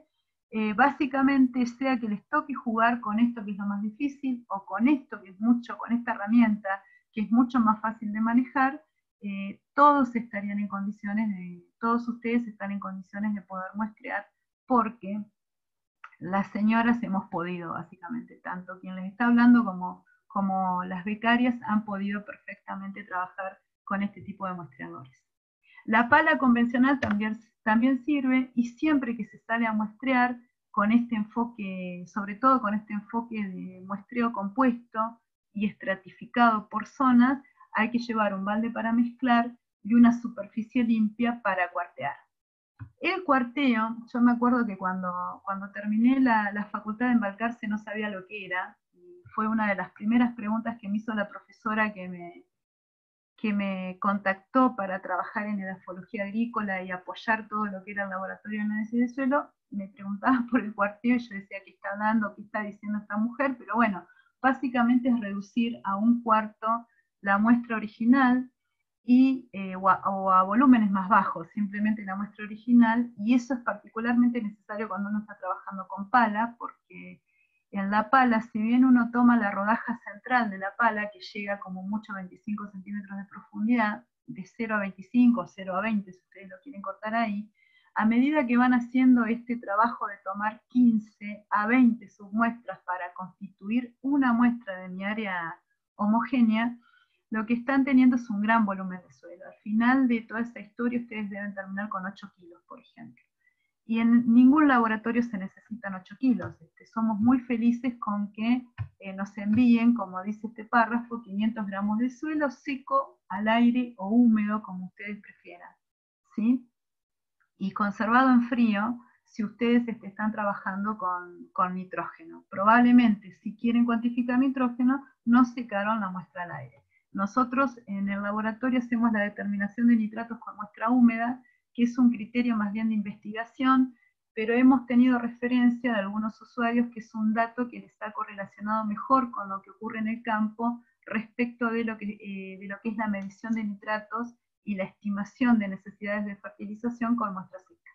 Entonces, seca, húmeda, igualmente se puede hacer nitratos con la muestra seca, con nuestro sistema. Se va a observar en el informe que la muestra no llegó húmeda y que se trabajó con la muestra seca.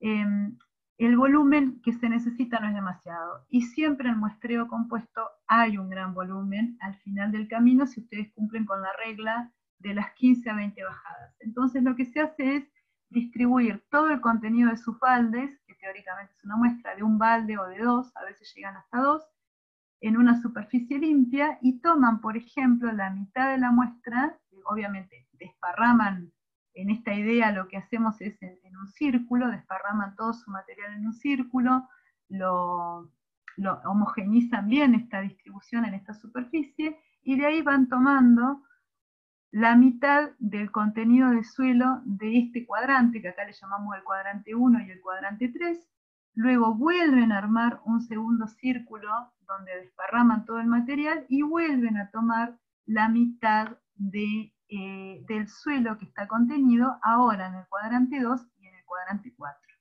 Si ustedes cumplieron con la regla de 20 bajadas para una muestra, al final de este mecanismo tienen los 500 gramos que se están necesitando llevar a la bolsa, con la ventaja de que esa muestra es representativa técnicamente de 20 hectáreas, o lo que les haya tocado. En el ejemplo que yo les di del campo experimental de veterinarias, yo no pasaba de 1 hectárea con cada zona estratificada, ¿sí? Con cada una de esas muestras que iba tomando. Bien, puede parecer una verdad de perogrullo, pero no siempre están viniendo las muestras en bolsas limpias, porque hay una tendencia a salir a hacer el muestreo y olvidar a veces el material. Entonces pueden llegar a reutilizar bolsas donde a lo mejor se llevó comida, y eso a veces nos ha dado lugar a contaminaciones, o donde se han llevado productos de limpieza también. Hay todo un tema con el etiquetado, porque si dejan material descomponible, como es el papel o el cartón, en contacto con el suelo, se puede mojar la etiqueta y romper, o puede dejar de ser legible, o bien la otra cosa que puede ocurrir es que si pasan algunos días entre que ustedes toman la muestra y van al laboratorio, se descompuso directamente y no se lee. Por eso se solicita usar etiquetas externas y escritas con virome o con marcador para que se puedan leer cuando llegan al laboratorio. Recuerden que no siempre ustedes vienen, que a veces están enviando a alguien y esa persona normalmente nos ocurre que no tiene cómo responder las preguntas que le hacemos cuando las etiquetas no son legibles. Fíjense que cuando muestrean un día viernes tienen que coordinar para la entrega en el laboratorio o tener una heladera donde dejar el material, básicamente.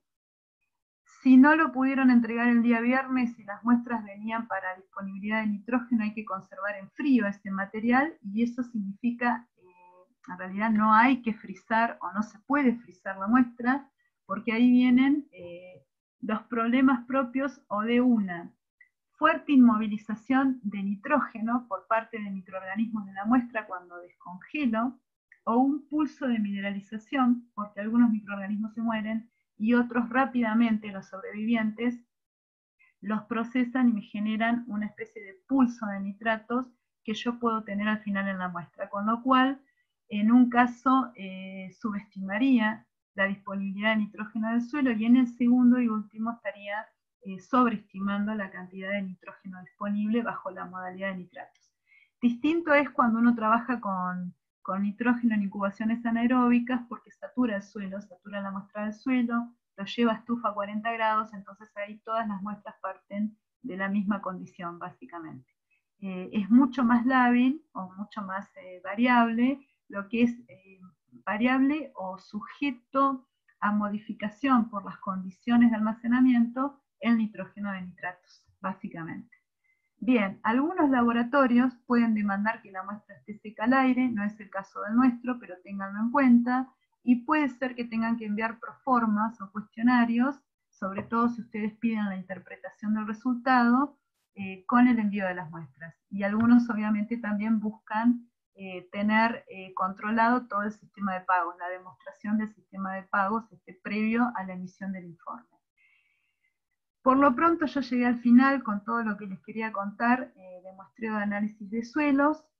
Tengo que dar mis agradecimientos a mis compañeras de trabajo, a Andrea Alonso y Noelia Ramos, y a Marcelo López de Sabando por todas las sugerencias que me hizo hoy mientras estábamos discutiendo nitrógeno en incubaciones anaeróbicas, y por supuesto a todo el personal, a Amalia y a Valeria, incluida Andrea del Laboratorio de Suelos, y Verónica por los datos y estadísticas. Y por supuesto a los usuarios que anónimamente contribuyen a la generación de bases de datos regionales.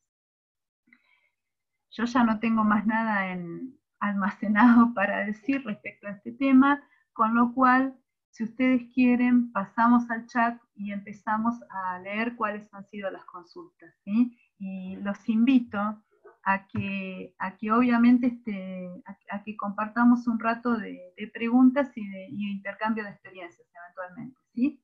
Les agradezco también mucho su tiempo. Vamos a ver qué tenemos aquí.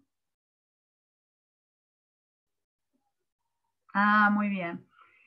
Aquí Luis Crosetti comparte una pregunta con todos. ¿Cómo muestrear nitrógeno en épocas de exceso de humedad? Supongo que está inspirada la pregunta en lo que está pasando hoy.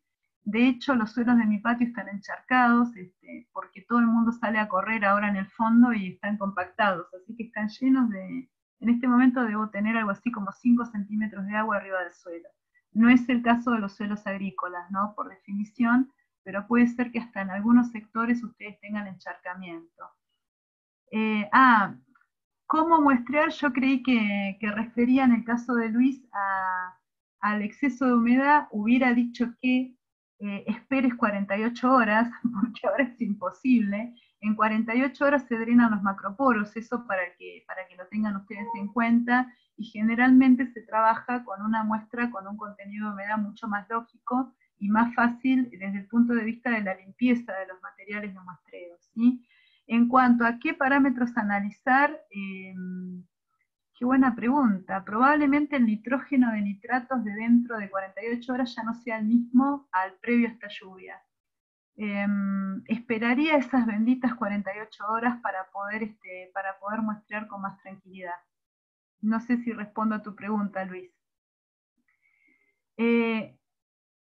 ¿Con qué porcentaje de arcilla acá, Natalie Lázaro? ¿Cómo estás, Natalie? Hace mucho que no hablamos.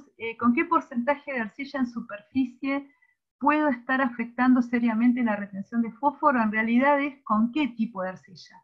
¿Con qué tipo de arcilla? Más que con qué porcentaje. ¿Con qué porcentaje? A partir del 30 me animaría a decirte que ahí sí podés tener algunas cuestiones en lo que hace a la retención de fósforo en el suelo. Que lo que vos aplicas como fertilizante no esté 100% disponible para las plantas en el corto plazo. En el primer mes de cultivo en el segundo mes de cultivo. Y ahí se aplican a veces factores que tienen en cuenta la residualidad.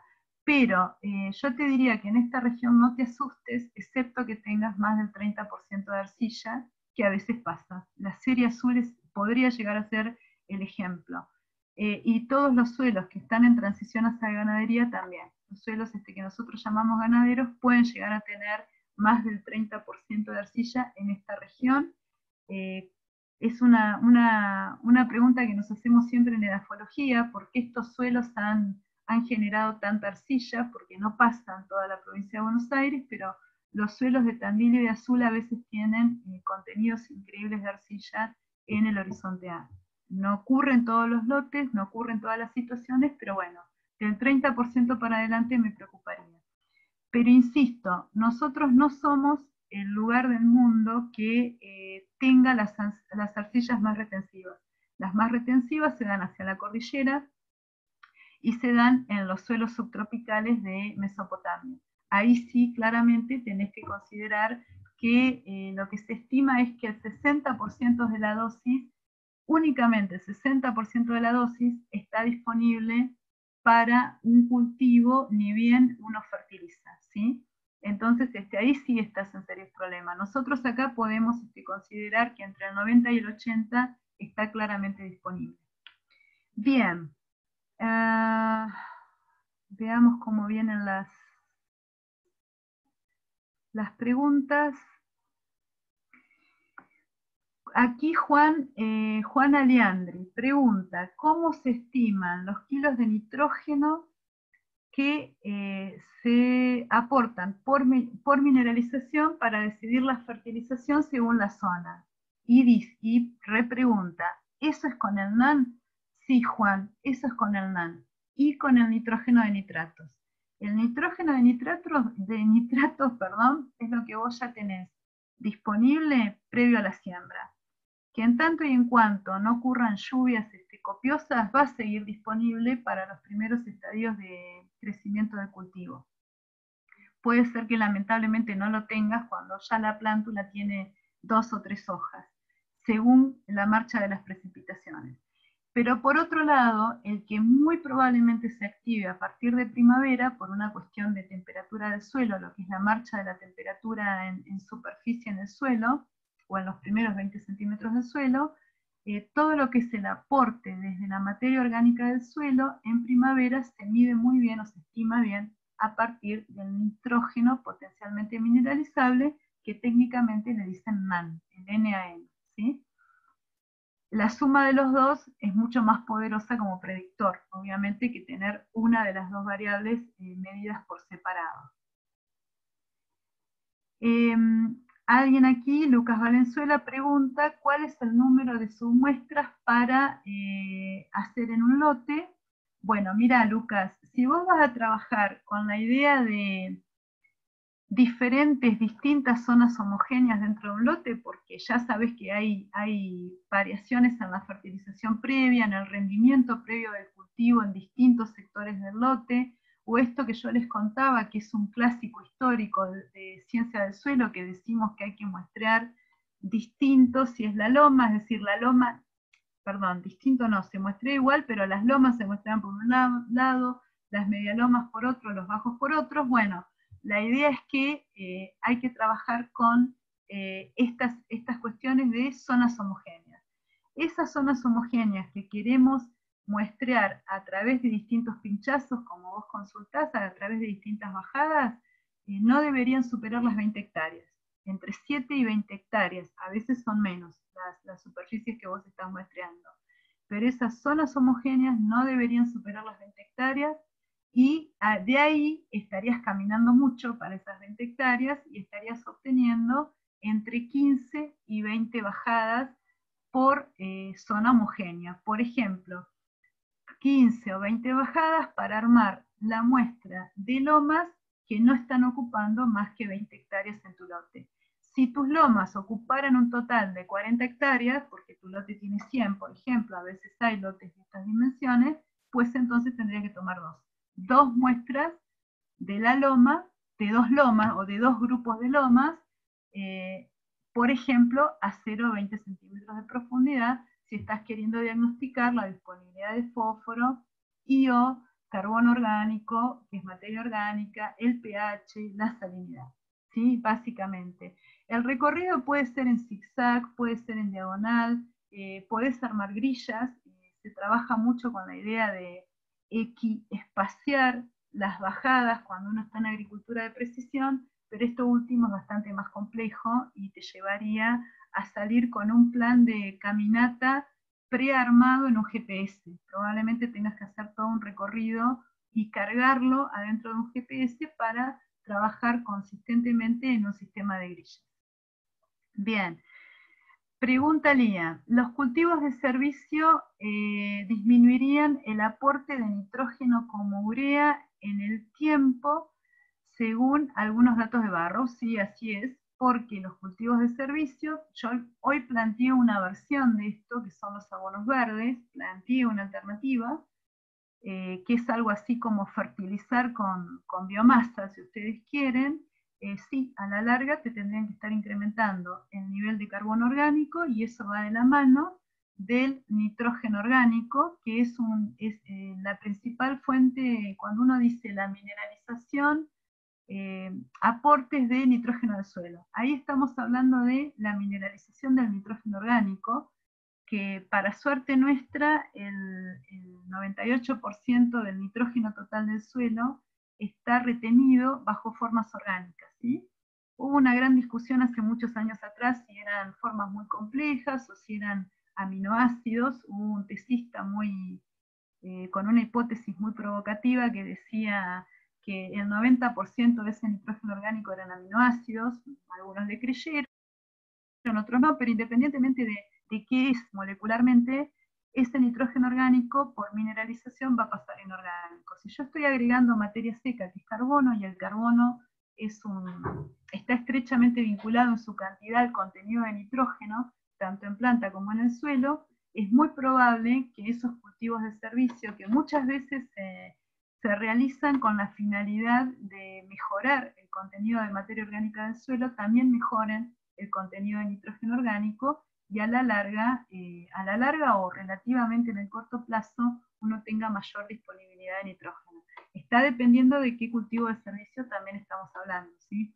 Una cosa es hablar de gramíneas únicamente, o otra cosa es hablar de cultivos consociados de gramíneas con leguminosas, como se está investigando ahora en la facultad, del cual todavía no tenemos demasiados datos, que es la consociación avenavicia. Entonces, cada vez que uno tiene una leguminosa en el ecosistema y de alguna manera la entierra o la quema y corta, digamos, el ciclo de la leguminosa y comienza a activarse los mecanismos de descomposición en el suelo, hay cantidades interesantes, se liberan cantidades interesantes de nitrógeno en el sistema.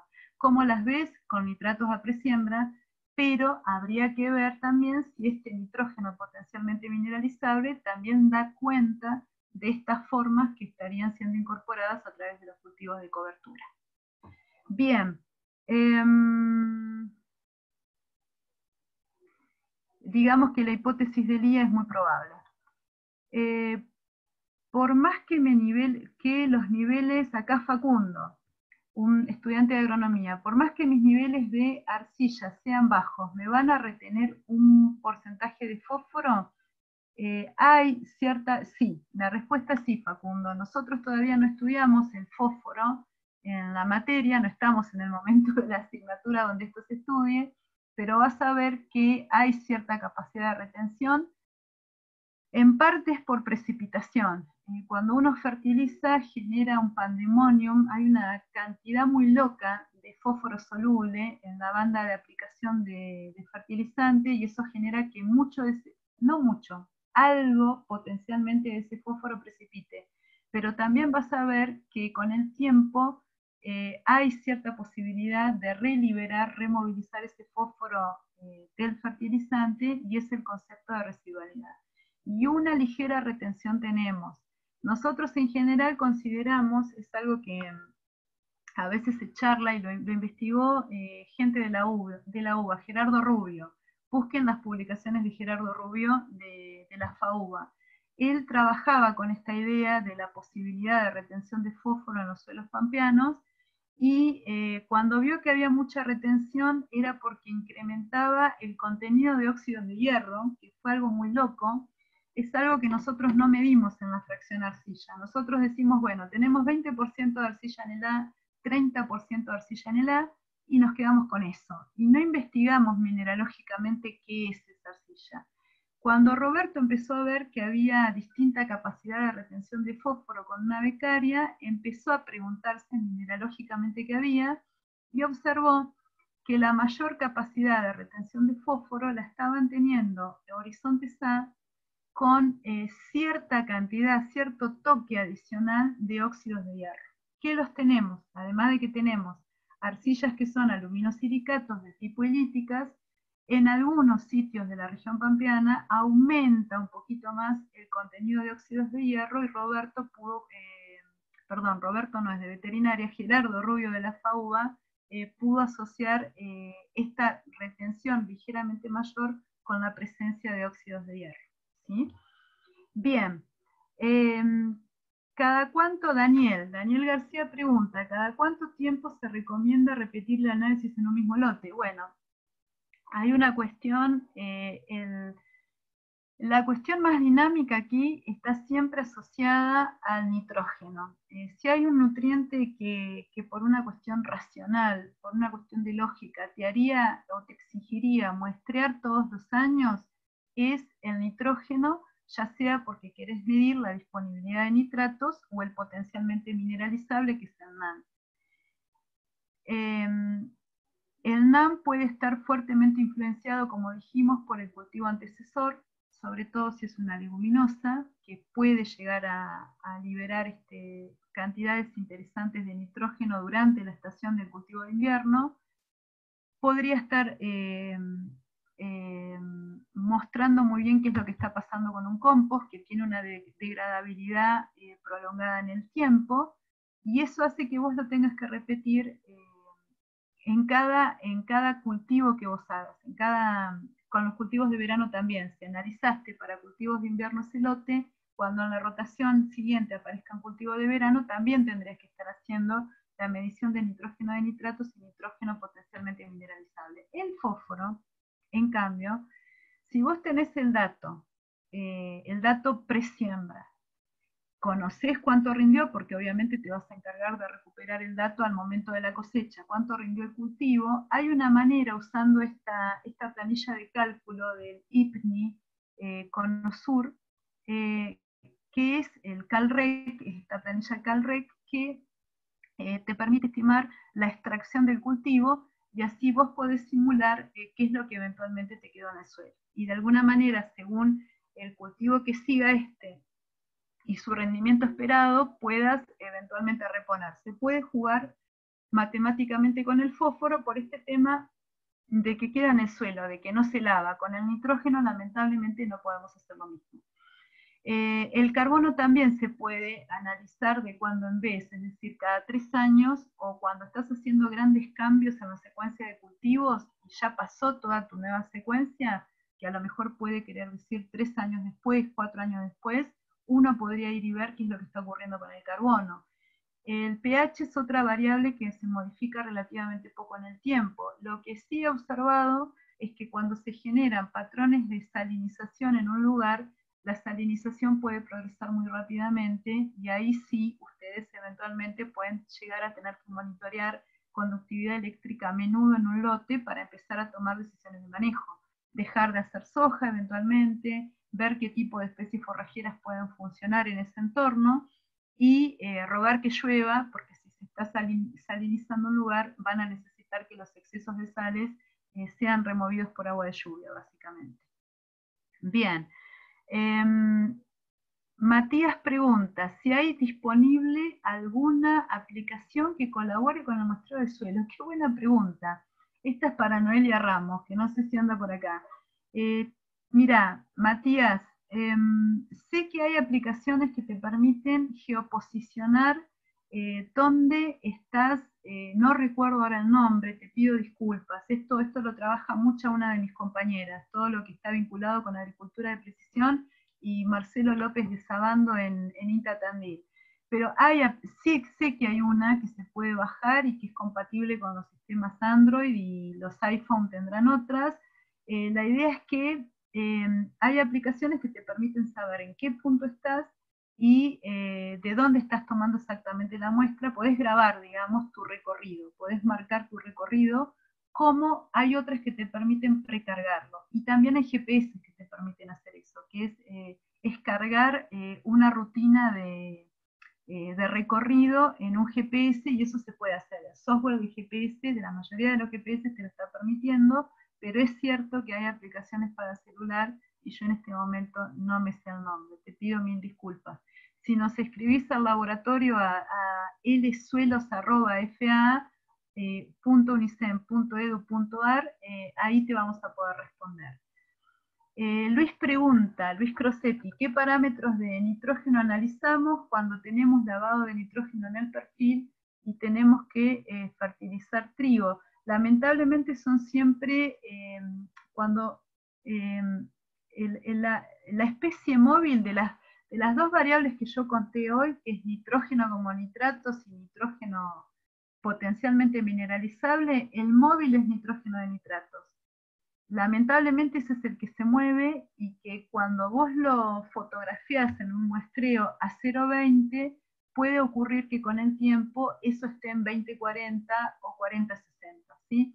Por eso, si yo hace una semana te decía que en 20-40, en 0,20, vamos a ponerlo así, si yo te emitía un informe de laboratorio la semana pasada, que todavía no había llovido tanto como estos últimos 2 días, si la semana pasada te decía que en 0,20 tenías algo así como 20 kilos de nitrógeno por hectárea, de acuerdo al contenido de nitrógeno como nitratos, es muy probable que dentro de 48 horas ese contenido vos lo tengas. Cuando hayan drenado los macroporos, es muy probable que en los suelos de la región vos lo tengas en 20-40.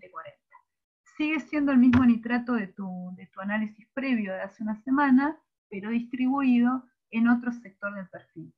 La gran ventaja de los suelos de la región centro, y ahí pido disculpas si alguno es de Bolívar o de 25 de Mayo, de Saladillo, porque hay sustratos más arenosos que permiten que el nitrógeno avance y se instale en 40-60 en poco tiempo, es que la mayoría de las veces acá tenemos un BT muy poderoso que te retiene el nitrógeno. Los nitratos quedan ahí, quedan en ese frente que es el de 20-40 básicamente.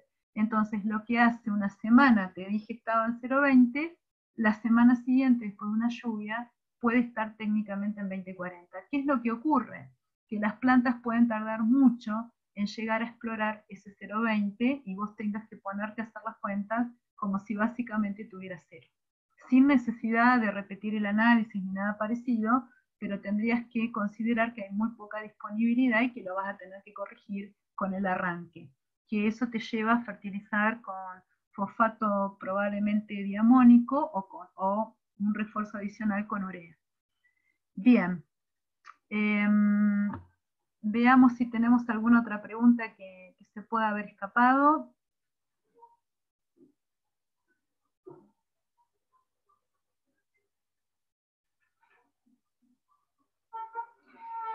En principio no tenemos, a ver si acá se movió el chat un poquito.